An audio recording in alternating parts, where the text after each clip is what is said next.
লোকটি নিরাপত্তা চেক থেকে যাওয়ার জন্য প্রস্তুত ছিল। তার সুটকেসে একটি স্নাইপার রাইফেল ছিল বলে গার্ডরা ভয় পেয়ে যায়। লোকটি সাহসের সাথে তার কোমরে রাখা গুলির বেল্টটিও দেখায়। তার ধরা পড়ার কোনো চিন্তা বা ভয় ছিল না। শেরিফ রাইফেলটি টেবিলের উপর রেখে তাকে তার মিশন সম্পর্কে জিজ্ঞেস করে আর বলে, তুমি এখানে আমার সাথে বন্দী এবং আমার কাছে বন্দুকও আছে। কিন্তু লোকটি বলে, না মিস্টার, তুমি এখানে আমার সাথে বন্দী এবং তুমি আমার জীবন বাঁচিয়ে দিলে। লোকটি হঠাৎ করে সব গার্ডদেরকে নিষ্ক্রিয় করে দেয়। তারপর লক্ষ্যের স্থানে পৌঁছে যায়। তখন রাষ্ট্রপতি মঞ্চে বক্তৃতা দিচ্ছিলেন। পরের সেকেন্ডে পাশে দাঁড়ানো বডিগার্ডের মাথা দেহ থেকে বিচ্ছিন্ন হয়ে নিচে পড়ে। রাষ্ট্রপতি উপরে তাকাতেই তারও গুলি লাগে। লোকটি দ্রুত স্নাইপার রাইফেলটি আলাদা করে এবং কেউ কিছু বোঝার আগেই প্রমাণ নষ্ট করে দিল। এরপর সে স্টেশনে গিয়ে পালিয়ে যায়। লোকটির নাম ছিল না, কেবল একটি কোড নেম ছিল 47। যেই তার মনে হলো মিশন সম্পূর্ণ হয়েছে, তার হ্যান্ডলারের মেসেজ এলো। একজন তার চেহারা দেখেছে এবং তাকে সঙ্গে সঙ্গে শেষ করে দেওয়ার নির্দেশ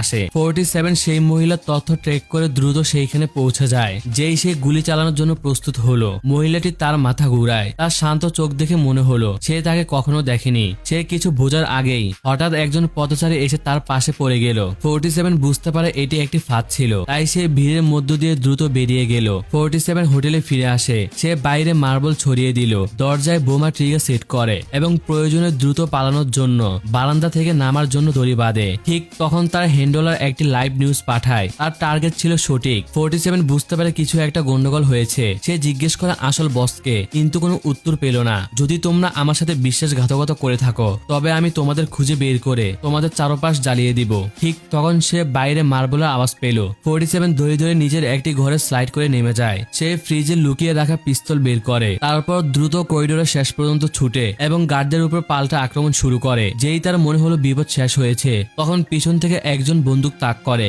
এখন তার কাছে কোনো উপায় ছিল না। পরিস্থিতি ছিল খুবই নাজুক। তখন একজন ক্লিনার এসে তাদের মাঝে আটকে যায়। 47 সুযোগের সদ্ব্যবহার করে দ্রুত পালিয়ে গেল। সে একটি দরজায় লাথি মারে এবং শেরিফ সেখানে পৌঁছানোর আগেই সে বারান্দা থেকে ঝাঁপিয়ে পড়ে। পিছু নেওয়া থেকে রেহাই পাওয়ার পর 47 সময় নষ্ট না করে সে একটি কাপড়ের দোকানে ঢুকে একটি শার্প স্যুট পরে নিল এবং ঠিক করে সে সত্যিটা জানবে সেই গবাহেরের কাছে, যে পুরো গল্পটাই পাল্টে দিয়েছিল।